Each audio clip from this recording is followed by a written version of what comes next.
Nosso tema hoje é uma pergunta. A graça é um evangelho fácil?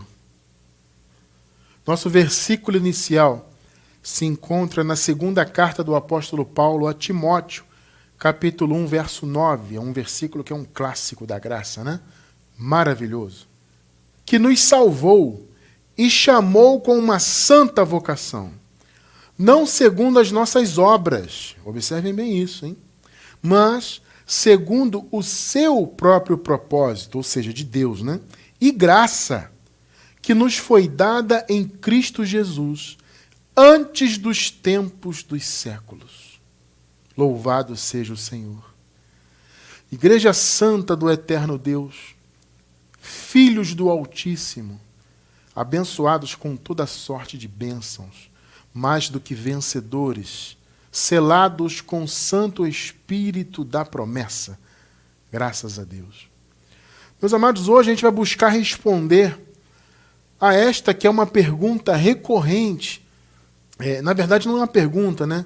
É uma afirmação recorrente que nós recebemos de alguns ataques, né, que nos são feitos, são muitos, né, muitas perseguições, pessoas do sistema impõem contra nós, né? Então, são mensagens aí de ataque. Muitas vezes ataque até pessoal. Eu recebo ataque pessoal. Amado, eu vou falar para vocês, eu recebo ataque até contra a minha aparência.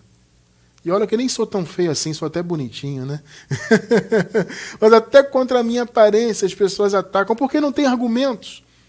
A verdade é essa, né? Quando a pessoa ataca, faz um chamado argumento que não é argumento, né, na verdade, mas a pessoa faz um ataque ad hominem, né, que fala, ou seja, quando ataca a pessoa ao invés do argumento, é porque a pessoa não tem argumento. Então ela ataca a pessoa. Vocês percebem isso? Quando a pessoa tem argumento, ela argumenta dentro da palavra ali e tal, mas eles não têm, então é ataque, né? Ah, é falso profeta, você é um diabo, você está desviando as pessoas, você vai levar as pessoas para o inferno, essas bobagens todas, né? E uma das mensagens que nós recebemos de forma muito recorrente é dizendo que o evangelho que nós defendemos, que é o evangelho da graça, é um evangelho fácil. Vocês podem ver no título que nós colocamos aí no estudo de hoje, colocamos até a palavra fácil entre aspas, né? Porque é uma expressão que eles usam. Ah, esse é um evangelho fácil. Então a gente quer falar um pouco desse assunto hoje, responder a esse ponto. E até para você que está começando agora na graça, também não ter esse pensamento. Muitos irmãos estão se achegando, estão se habituando à palavra da graça, né? Obtiveram a revelação do Espírito, aquele estalo que eu chamo, né, inicial, né? Aquele despertar inicial. Só que a pessoa ainda está aprendendo, a pessoa tem muitas dúvidas, porque esteve no sistema, a maioria de nós que hoje está em graça veio do sistema religioso, principalmente o sistema que se diz cristão, né? Seja católico, seja protestante, de qualquer segmento.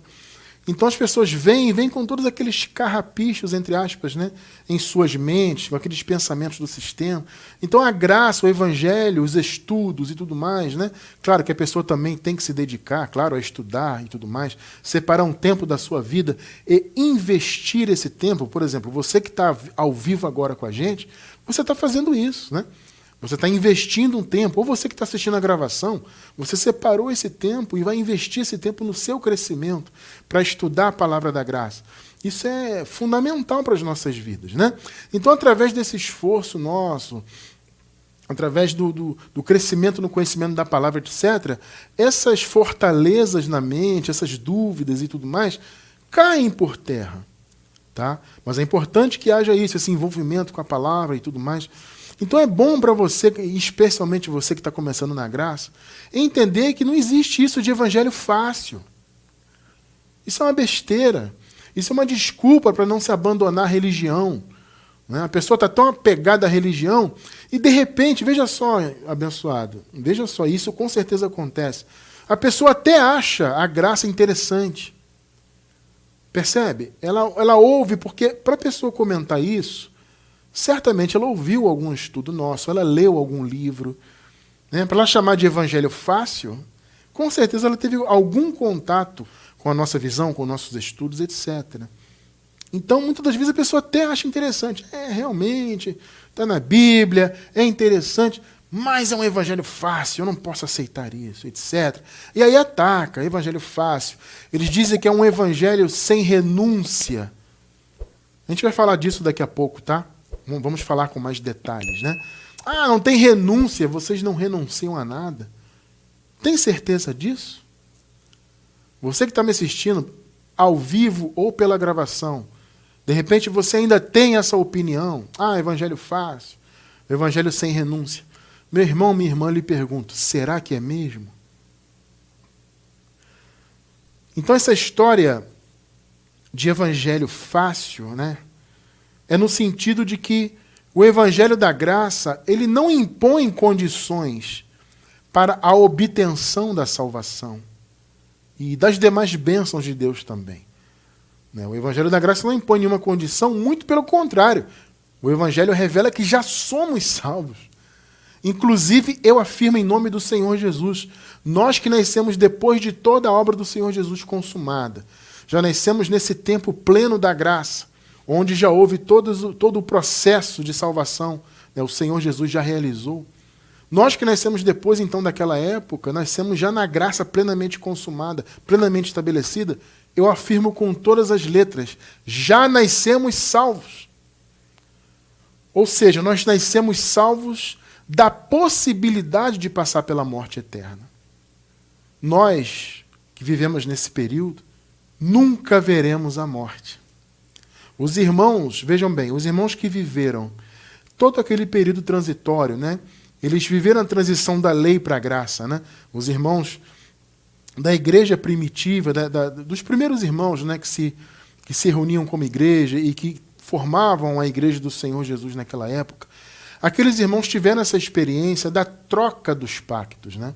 Eles nasceram antes da cruz, ou seja, antes da graça, e viveram a transição para a graça.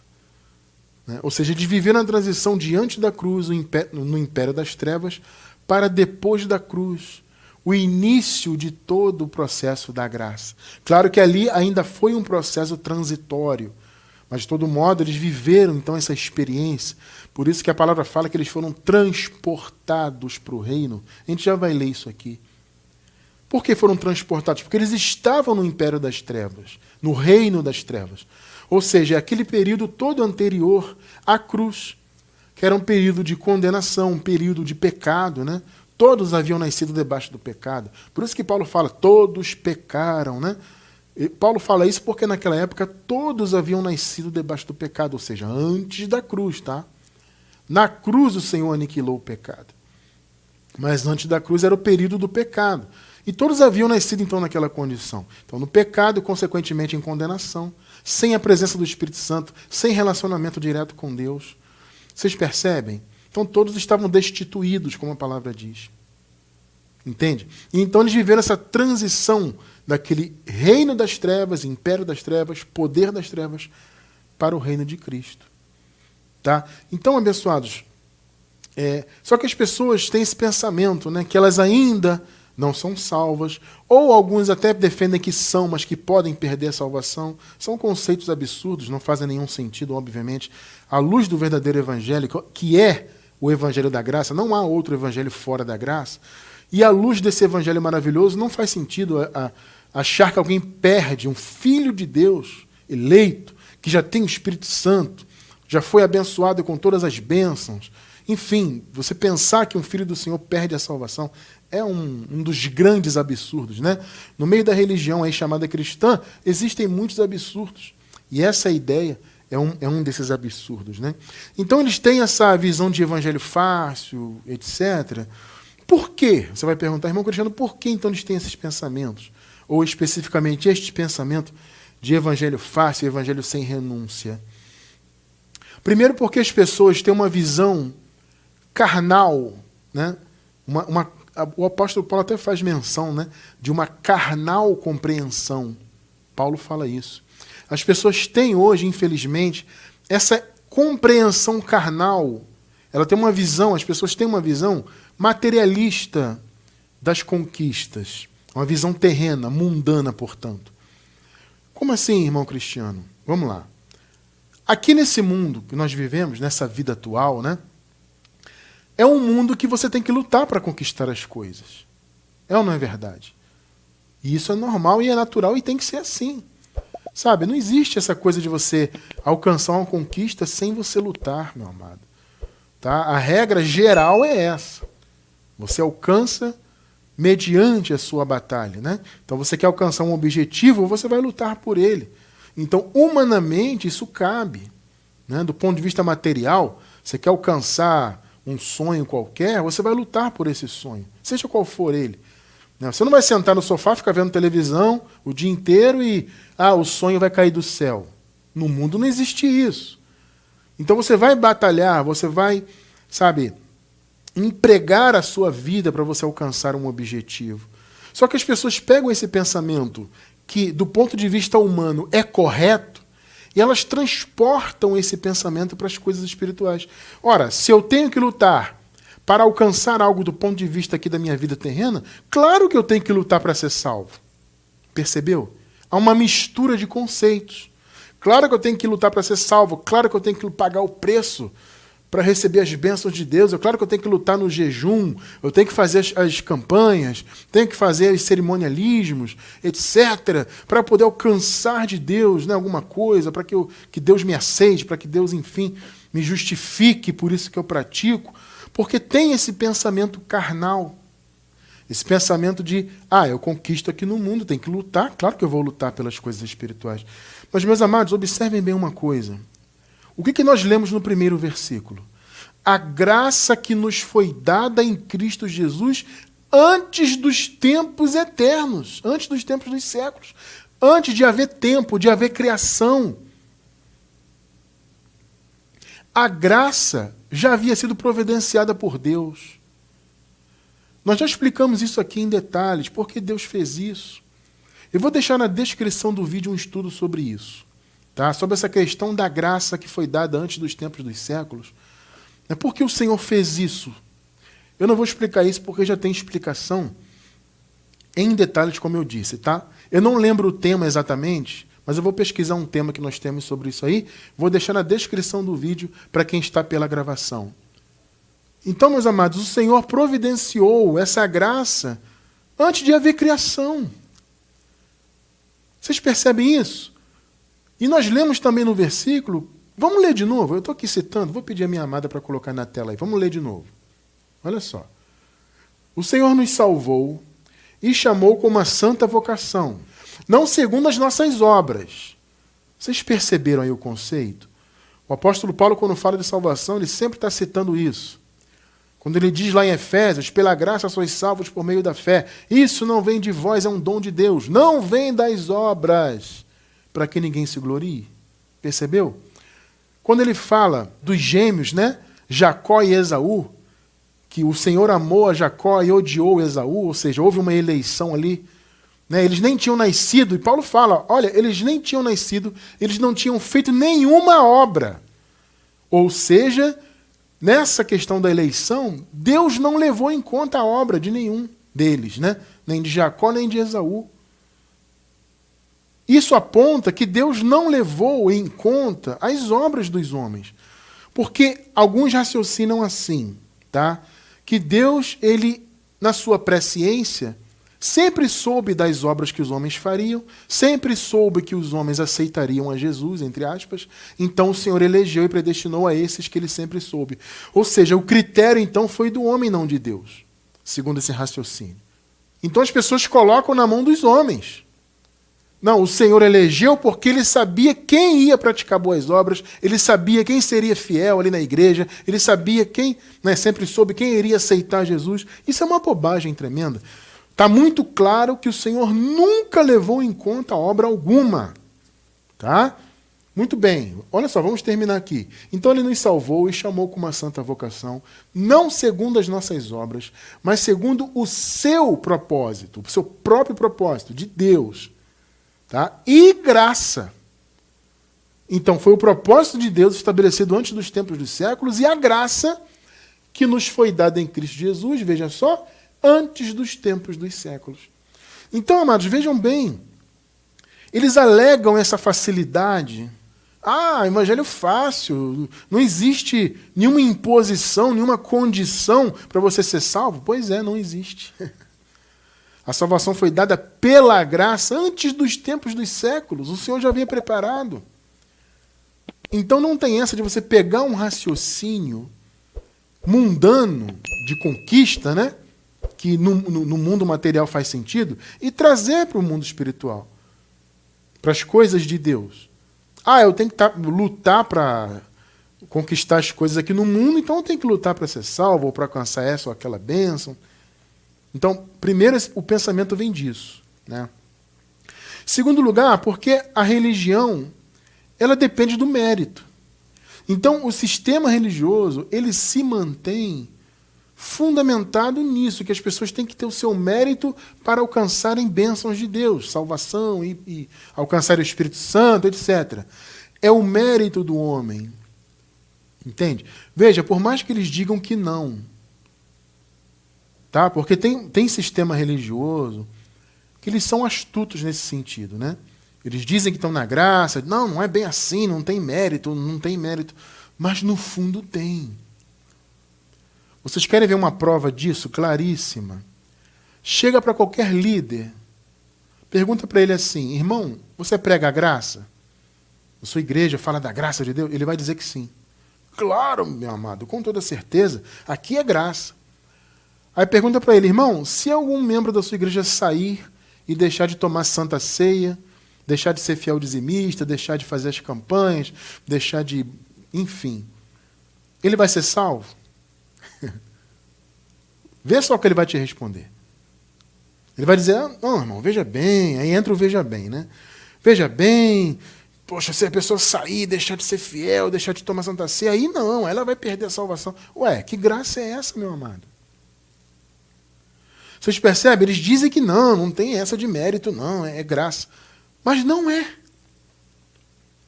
Então essa coisa de evangelho fácil é isso. Primeiro porque as pessoas confundem as conquistas terrenas com conquistas espirituais, como eu acabei de falar. Depois porque a religião se mantém por meio do suposto mérito do homem. Tá?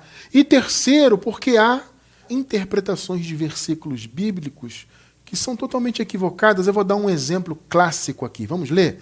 Eu vou ler aqui primeiro na Nova Versão Internacional, Mateus 11:12. Vamos ler. Desde os dias de João Batista até agora, o reino dos céus é tomado à força. Observe bem isso aí. O reino dos céus é tomado à força. E os que usam de força se apoderam dele. Olha que interessante. Observem bem isso aí. O sistema pega esses versículos como este é praticamente o principal deles neste sentido, e dizem: está vendo, irmão? Tem que lutar. O reino dos céus é tomado à força. Você tem que se esforçar para obter o reino de Deus. Perceberam? Eles distorcem totalmente o versículo para trazer um raciocínio que não faz sentido algum, e você já vai ver que não faz. Tá? Eu não estou dizendo que não faz com as minhas palavras. Eu vou lhe mostrar na Bíblia que não faz sentido. Então eles pegam versículos como este aqui e dizem: o reino é tomado à força, você tem que se esforçar. Vamos entender esse versículo? O que Jesus está falando aqui? Jesus está fazendo uma alusão à tomada, e Jesus usava muito esse artifício, né, de fazer metáfora, usar de alusões, né? Então ele está usando uma alusão de uma tomada de uma cidade. O raciocínio aqui basicamente é esse. Quando um reino queria tomar uma cidade, por exemplo, né, invadir, etc., então um reino invadia à força uma outra cidade, um outro reino. Havia então uma invasão forçada, quando havia muros, eles derrubavam um muro. Você lembra, por exemplo, do próprio Josué lá em Jericó?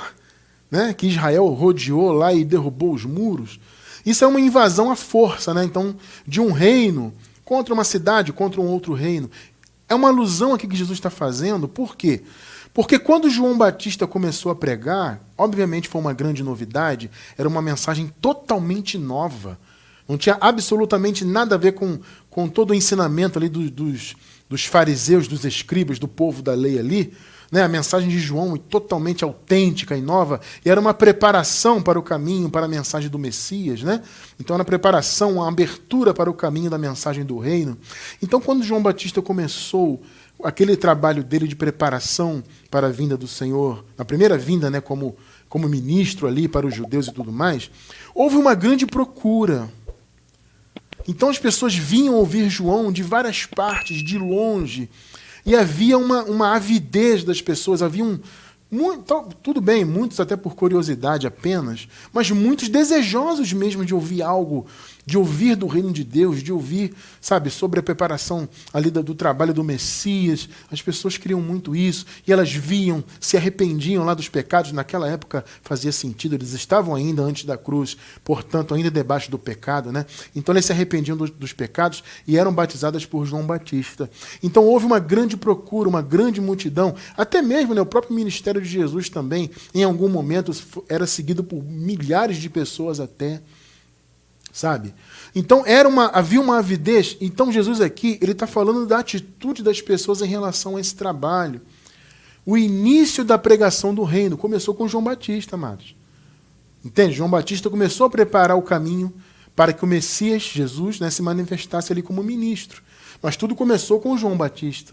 Então houve uma avidez, houve um avanço, e Jesus faz uma comparação, né, como se fosse então uma violência contra o reino de Deus, ou seja, as pessoas vindo invadir, querendo entrar no reino à força. Percebeu qual é o sentido que Jesus está fazendo aqui? Vamos ver, olha só, eu vou ler com vocês uma outra versão bíblica que nos mostra isso aqui, porque a tradução aqui, por exemplo, como nós lemos na Nova Versão Internacional, aparece: o reino dos céus é tomado à força. Só que pode ser traduzido também como que o reino de Deus estaria sofrendo uma violência.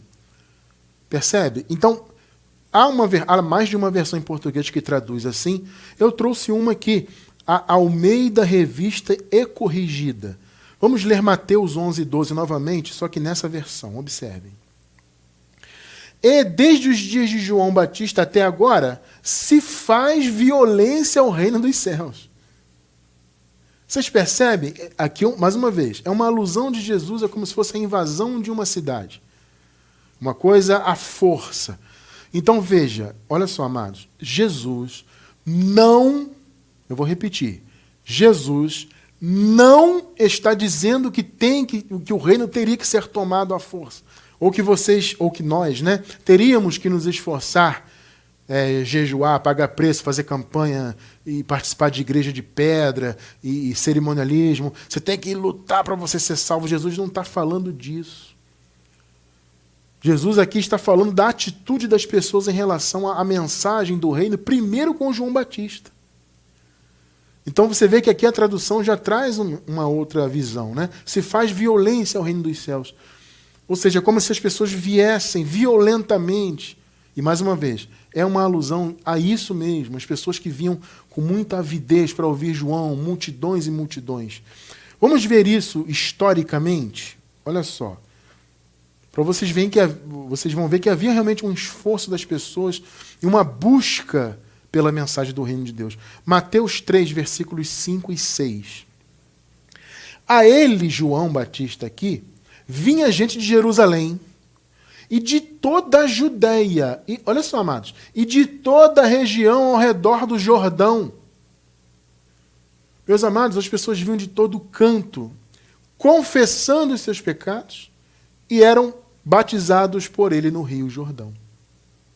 Mais uma vez, o batismo estava em vigor nas águas, e claro, eles estavam debaixo do pecado, fazia todo sentido se arrependerem do pecado.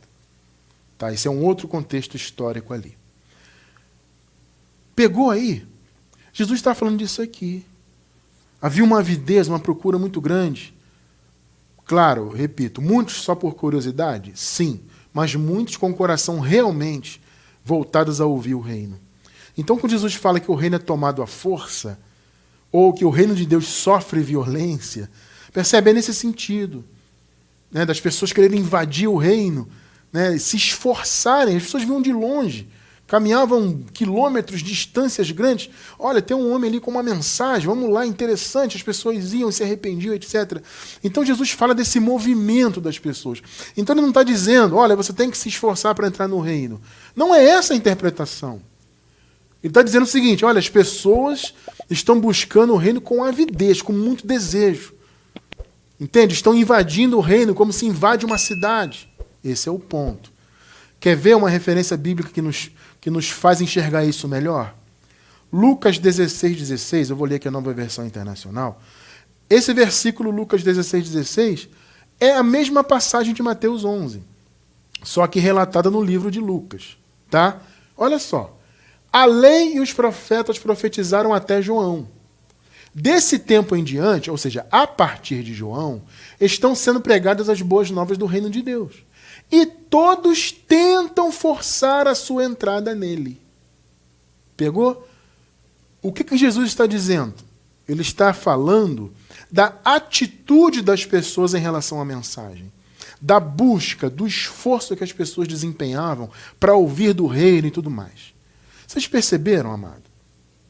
Só que não há, queridos, vejam bem, não há, da parte do sistema religioso, um desejo de entender isso aí.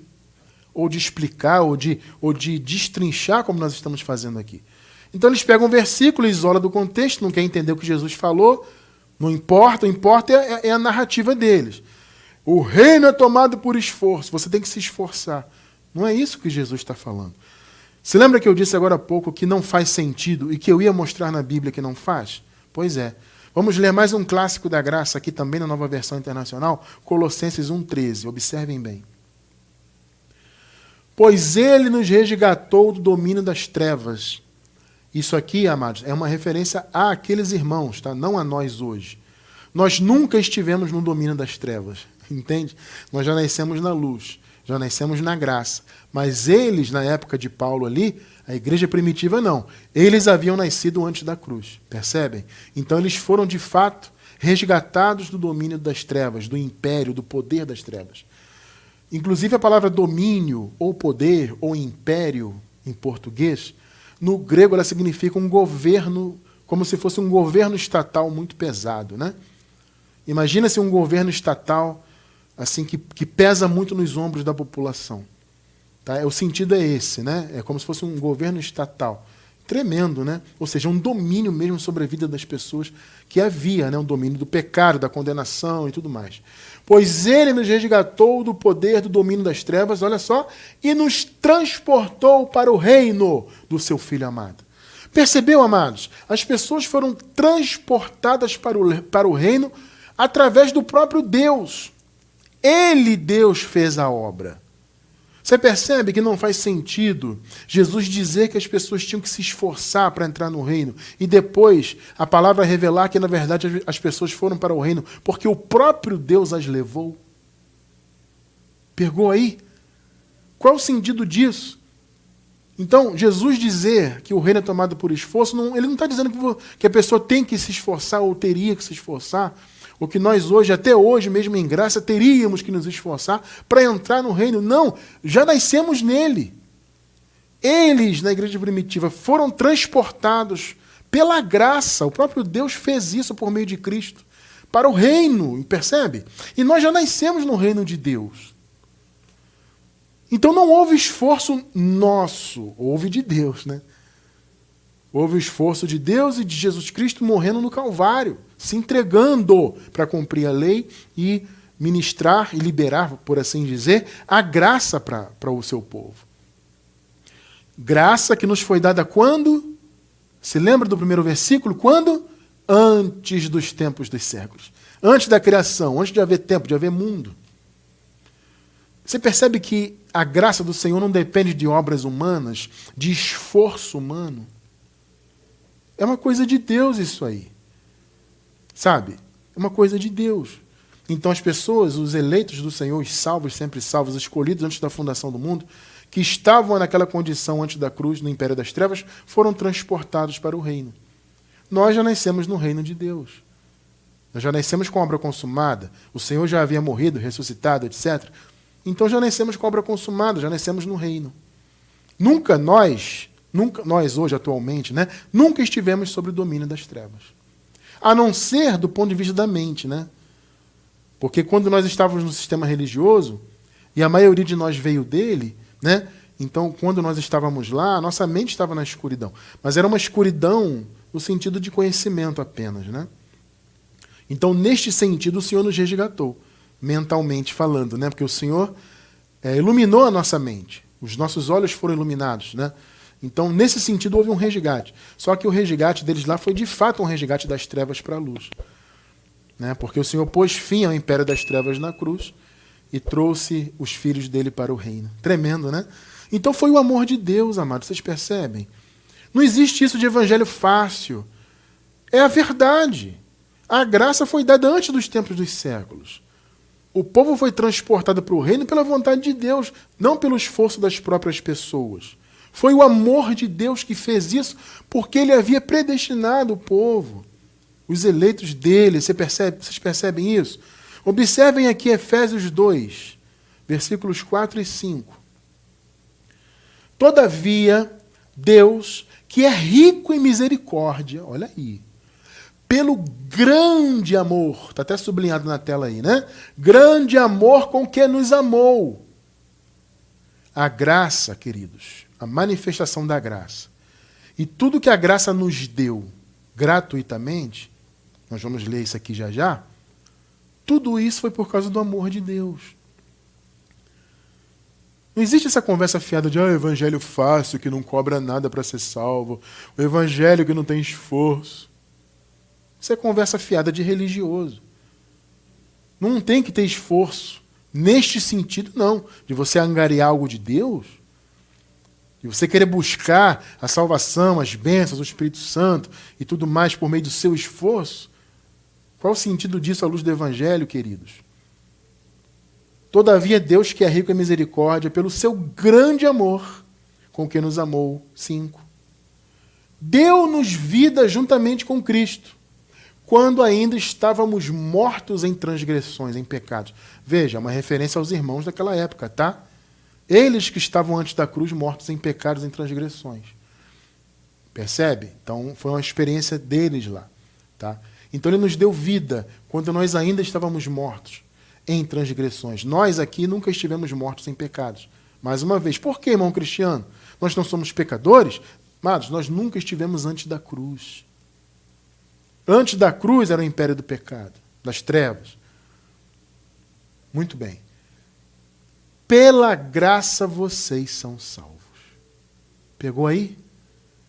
Foi pelo muito amor com que Deus amou o seu povo.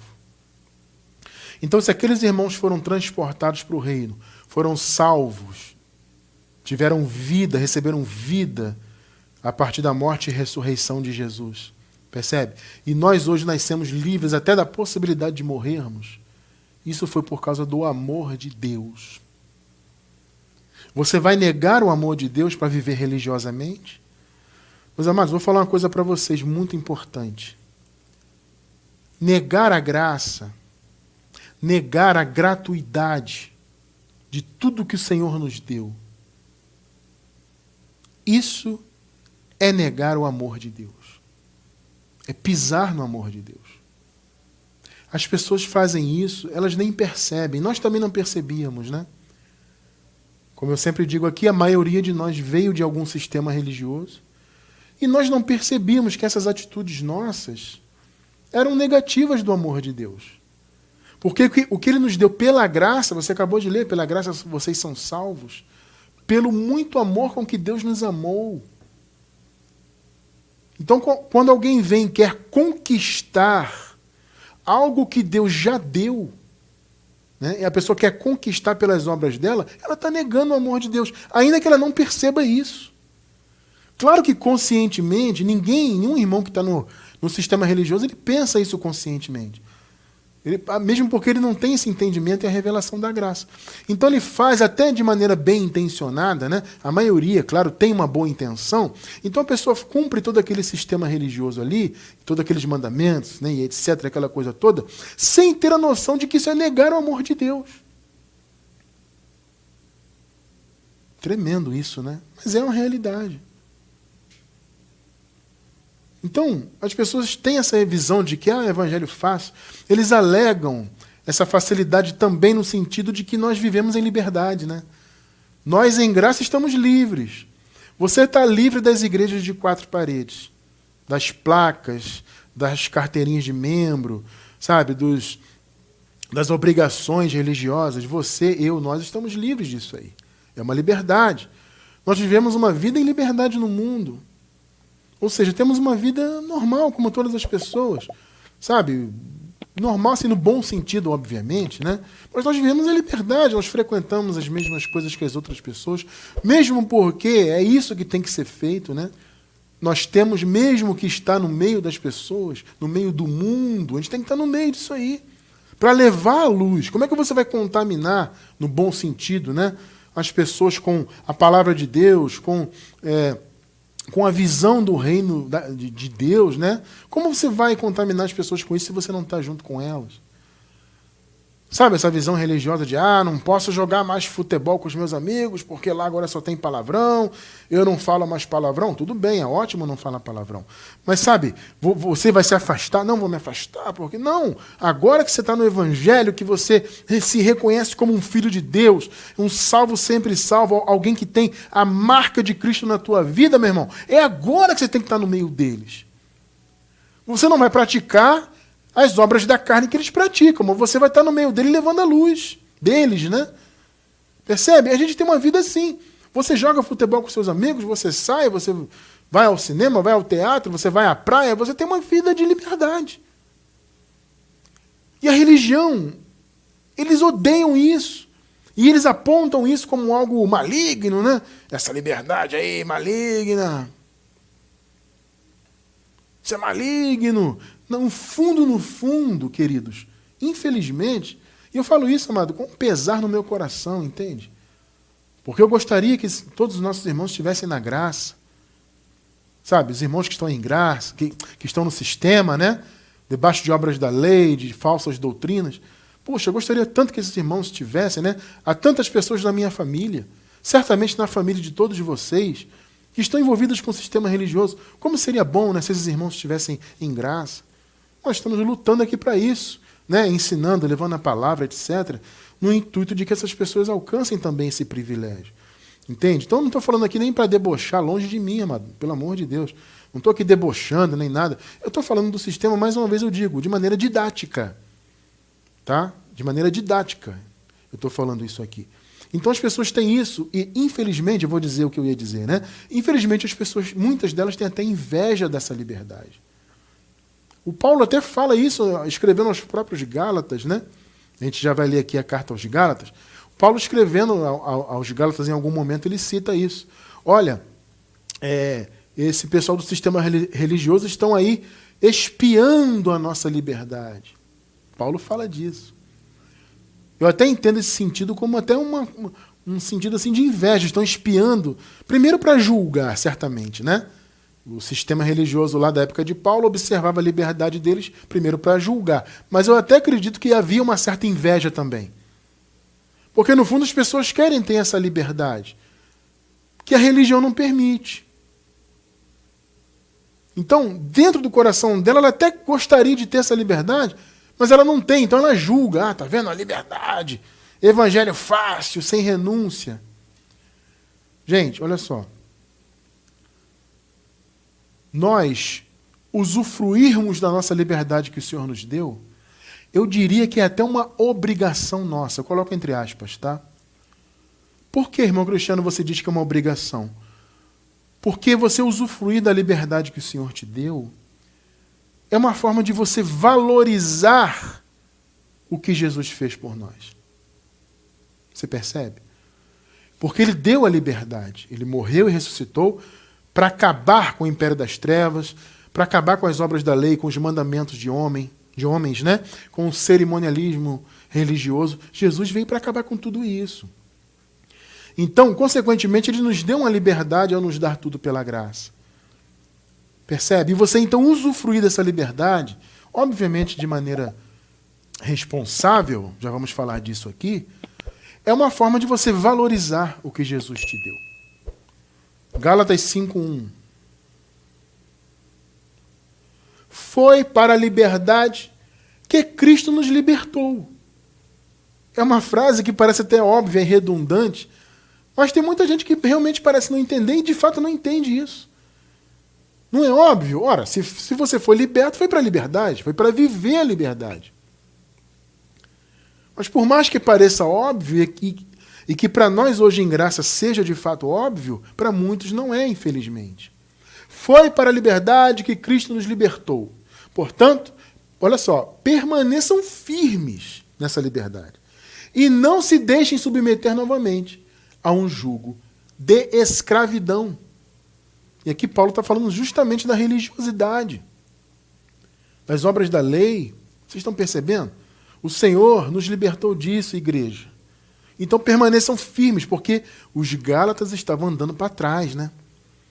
Eles estavam começando a dar ouvidos para o sistema religioso da época deles, que eram os judaizantes, e queriam que eles cumprissem obras da lei, que circuncidassem, que guardassem sábados e dias de festa judaica e tudo mais. E aí Paulo escreveu, olha, não, vocês são livres. Foi para a liberdade que o Senhor libertou vocês. Permaneçam firmes, não deem ouvidos para o sistema religioso. É o que Paulo está escrevendo aqui. Percebe? Porque, amados, mas irmão Cristiano, liberdade não é perigoso? Olha, amado, eu não vou negar que há muitas pessoas que se utilizam da liberdade da graça para fins negativos e fins carnais. Claro que tem. Lamentavelmente. Eu até penso e fico muito perto de concluir que são até da perdição. São má sementes, são joio em vez de trigo. Entende? Porque, assim, isso é a minha visão. Posso até estar errado, mas... mas irmão Cristiano, o trigo também, né, a boa semente também não pratica obras demais? Eventualmente, sim. Mas nós temos um estudo sobre obras. Essa questão das obras. Eu vou deixar na descrição do vídeo, tá? Porque a gente não tem muito tempo para... No caso, eu não tenho aqui muito tempo hábil, né? E muito tempo livre, né? Nosso horário está quase estourando. Então, para poder explicar, né, isso com detalhes. Mas eu vou deixar um estudo aí para quem quiser se aprofundar nessa questão de obras. Então, é claro que pelo motivo de termos, né, a natureza humana ainda nessa vida terrena, eventualmente um filho de Deus da salvação pode praticar obras demais. Mas ele não ama obras demais. Ele não usa do evangelho para fazer obras demais em função do evangelho. Ele pode fazer, eventualmente, por causa dos próprios desejos da carne. De repente não está mentalmente preparado, ou está distraído, entre aspas, sei lá. E aí pratica uma obra má, eventualmente. Outra coisa é você pegar o evangelho e, em função do evangelho, você praticar uma obra má. Isso é totalmente diferente, amado. Então, eu particularmente penso que um eleito, um filho verdadeiro de Deus, não teria essa atitude de usar o evangelho para o mal. Eu particularmente penso assim. Tá? Então, é claro que a liberdade ela tem que ter um limite, mas veja, o limite não pode ser obras da lei, gente. O limite não pode ser proibições e imposições. Paulo, escrevendo aos Colossenses, ele fala isso, desses mandamentos, desse pode, não pode. Ele fala que isso só satisfaz a carne. Entende? Nós não temos que nos guiar por isso. Eu tenho liberdade, mas eu preciso de um mandamento ali, de uma lista, né, de pecados que a igreja disse que é pecado. Não pode ir à praia, não pode fazer isso, não pode fazer aquilo. Eu preciso disso para viver longe. Não, amada. Você tem a sua liberdade, veja bem, e você não precisa de mandamentos de homens, de sistema religioso, te dizendo o que fazer e o que não fazer. Por quê? Porque você tem o Espírito Santo. E você tem, no caso, a palavra, que é um instrumento do Espírito Santo para a tua vida. Então, à medida que você exercita a sua mente na palavra, você não precisa de ninguém dizendo o que você tem que fazer, ou pode, ou não pode. Vocês já me viram aqui? Eu prego, amados, como vocês sabem, mais de 20 anos eu falo da graça para as pessoas. E publicamente, aí pela internet, sei lá, mais de 16 anos. Vocês já me viram dizer aqui o que pode e o que não pode fazer? Eu nunca falei isso em graça, porque não faz sentido. Você tem a sua liberdade e você tem a palavra na tua mente exercitada. Vamos lá, Hebreus 5,14. Mas o alimento sólido, que é o evangelho verdadeiro, a palavra da graça é o alimento sólido, é para os adultos. Nós somos adultos do ponto de vista espiritual, os quais pelo exercício constante. E aqui é exercício mental. Tá? Tem até algumas versões que aparecem as faculdades exercitadas, né? Ou seja, as faculdades mentais. É que essa versão que eu estou lendo é a Nova Versão Internacional. Tá? Mas tem outras que falam até faculdades exercitadas, ou seja, é a mente. O sentido aqui é a mente. Pelo exercício constante, ou seja, a palavra do Senhor sendo exercitada na sua mente e, claro, vivenciada, né? Não pode ser só na teoria, tem que viver na prática também. Tornaram-se, vejam bem, aptos para discernir tanto bem quanto mal. Pegou? A palavra exercitada em nosso entendimento nos torna aptos a discernirmos. A religião não permite que as pessoas tenham esse discernimento, porque na religião não é ministrado alimento sólido, lá é ministrado leite quando tem leite. Às vezes nem leite é. Entende? Quando tem leite é uma beleza, porque nem leite é. Então no meio do sistema é isso. Como as pessoas só recebem leitinho espiritual, isso quando recebem leite, então elas ficam dependentes da religião. Faça isso, não faça aquilo, isso é proibido, isso não é. Quem tem as faculdades mentais exercitadas no Evangelho, alimento sólido, não precisa desses mandamentos. Pegou? Por isso que há essa liberdade no meio da graça, mas há responsabilidade, há um chamado. Amados, olha só, não existe essa história de evangelho fácil sem renúncia. Eu vou falar para vocês, olha só o que eu vou dizer, observem bem. Na graça é que há a verdadeira renúncia. Mas como assim, irmão cristiano? Porque veja, quando você é religioso, na verdade você não está renunciando. Você está seguindo mandamentos. Então você pratica aquelas obras religiosas, ou deixa de praticar esta ou aquela atitude, né? Porque você está seguindo um padrão religioso. Entende? Isso não é renúncia, isso é seguir um padrão religioso. A religião diz que eu não posso fazer, então eu não vou fazer.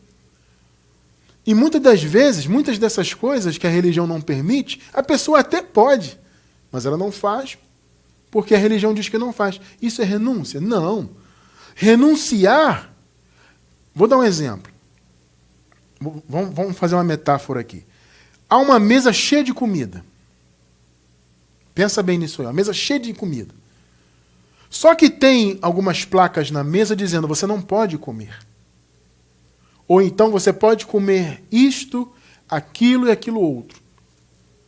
Aí a pessoa olha, poxa, mas eu queria comer aquilo ali e aqui está dizendo que eu não posso comer. Então ela não vai comer, mas ela quer. Mas ela não vai porque está dizendo que não pode na mesa. Isso é renúncia? Não, ela está seguindo só um mandamento. Não é que ela renunciou à comida. Ela quer a comida. Mas ali diz o mandamento que não pode. Só pode essa, aquela e aquela. Isso é renúncia? Não. O que é renúncia? Você tem uma mesa cheia de comida. Cheia de comida. Não há proibição alguma. Mas você sabe que certas comidas você não pode comer, porque você tem discernimento. E aí você não come. Isso é renúncia. Percebeu o ponto? Isso é renúncia. Não há nada dizendo que não pode. Mas pelo seu entendimento, você não come esta ou aquela comida. Porque vai te fazer mal e você tem um discernimento para isso. Isso é renúncia. Percebeu o ponto? Então essa história de evangelho que vocês pregam da graça é evangelho sem renúncia. Eles falam isso porque nós vivemos em liberdade. Né? Não, é um evangelho com esse é que tem renúncia. Porque Paulo disse, amados, que todas as coisas nos são lícitas. Vocês esqueceram disso? O Paulo disse, tudo nos é lícito. Tudo que está em cima da mesa você pode comer. Mas há coisas que não convêm. Mas tudo você pode comer. Você não vai estar transgredindo nada. Tudo é lícito. Pegou aí? Agora, quando você diz não, mesmo sabendo que você pode, em tese, você está renunciando. Então a verdadeira renúncia e o verdadeiro evangelho difícil é a graça.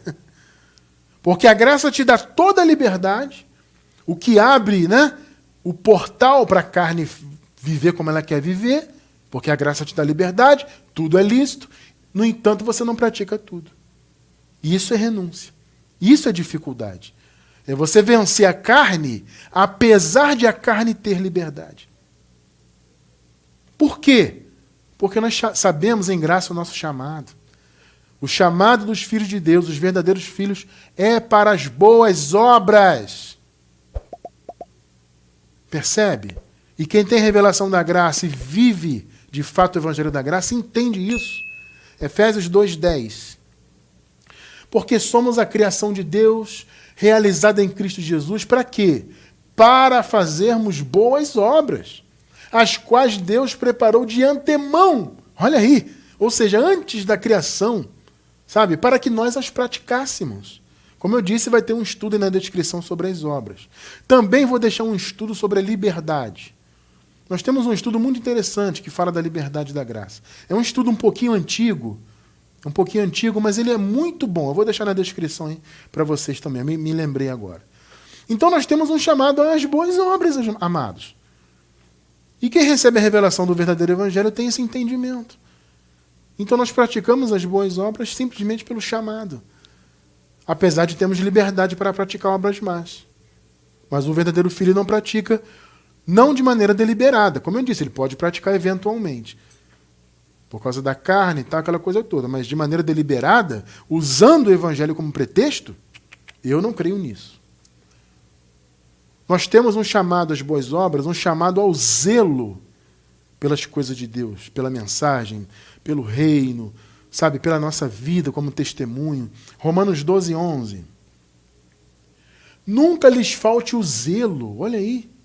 Você vê que é um chamado para isso, amados.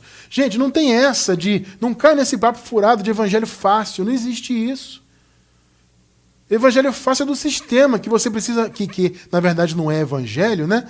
E que você precisa só seguir mandamentos de homens. Ali que é fácil. Difícil é viver a graça. É ter liberdade e não usar da liberdade de maneira, né, negativa e deliberada. Isso é difícil. Nunca lhes falte o zelo, sejam fervorosos no espírito, sirvam ao Senhor. Percebeu? Tito 2,14. Que se deu a si mesmo por nós, para nos remir de toda iniquidade, e purificar para si um povo todo seu. Veja aí só qual é a característica desse povo. Zeloso de boas obras. Olha aí o chamado ao zelo às boas obras. É a verdadeira obra de Deus. Sabe, não é essa obra aí sistemática, né, do sistema aí das 4 paredes. Não é viver mandamentos, cerimônias e tudo mais. É a verdadeira obra de Deus. Vou deixar um estudo aí na descrição também. O que é a obra de Deus?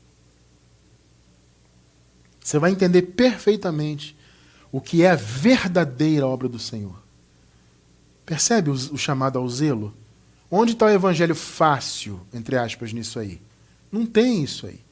Oh, evangelho sem renúncia, não existe isso. Pelo contrário, como eu falei agora há pouco, é em graça que existe a verdadeira renúncia.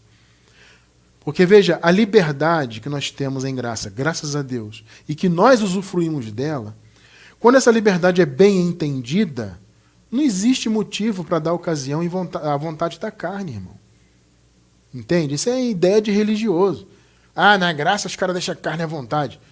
Concordo que há um ou outro que deixa. Eu não vou tapar o sol com a peneira. Não, existe isso aí. Mas como eu disse agora há pouco, eu nem creio que sejam da boa semente. Tudo bem. Mas isso é uma posição até pessoal minha. Mas quando a liberdade é bem entendida, não tem isso. Gálatas 5,13. Irmãos, vocês foram chamados para a liberdade, mas não usem a liberdade para dar ocasião à vontade da carne. Olha o chamado aí. Cadê o evangelho fácil que as pessoas falam aí? Não tem isso. Olha o chamado para você. Pelo contrário, sirvam uns aos outros mediante o amor. Percebe que não existe essa conversa fiada de evangelho fácil? Não caiam nessa, principalmente você que está novo na graça. Não caia nessa ideia, meu irmão, de evangelho fácil. Não caia nisso. De repente você está começando na graça agora, aí vai falar da graça para alguém, e alguém já vem, ih, evangelho fácil, que evangelho? Isso não é evangelho, é evangelho sem renúncia. Você já tem a resposta aqui, não existe isso. Percebe? Quero encerrar então com Efésios, capítulo 1, versículos 5 e 6. E em amor nos predestinou, para sermos adotados como filhos por meio de Jesus Cristo, conforme o bom propósito da sua vontade, a vontade dele, não do homem, né? Para o louvor da sua gloriosa graça. Olha só para que você foi eleito por Deus. Para louvar a graça dele. Agora veja, a qual nos deu, a qualquer, a graça, nos deu gratuitamente no amado. Perceberam? Notaram que vocês receberam gratuitamente? Todos nós, filhos de Deus. Agora, por isso o evangelho é fácil? Não, você viu que não. Pelo contrário, o evangelho da graça é o verdadeiro evangelho e é o verdadeiro evangelho que nos faz renunciar. A genuína renúncia vem por meio do evangelho da graça. E o evangelho difícil. Difícil justamente pela liberdade. Mas nós conseguimos viver isso, graças a Deus, esse evangelho maravilhoso, porque o Espírito Santo nos guia. Não é obra da lei, não é mandamento, não é religião, é o Espírito que nos guia. Então você percebeu isso? Você recebeu tudo o que você recebeu. Hoje você tem plenitude espiritual, todos nós temos. O apóstolo Paulo, escrevendo aos Colossenses, diz que nós somos completos. Ele falou, e estáis perfeitos em Cristo, completos, plenos. Nós estamos assim, e somos, já nascemos assim, espiritualmente plenos. Por quê? Porque o Senhor nos deu tudo gratuitamente. Só que isso não torna o evangelho fácil, muito pelo contrário. Vocês percebem? Então, não existe essa história, não caiam nessa conversa fiada. O evangelho da graça é o único evangelho, e é o único evangelho que nos faz renunciar de verdade para vivermos plenamente para Deus.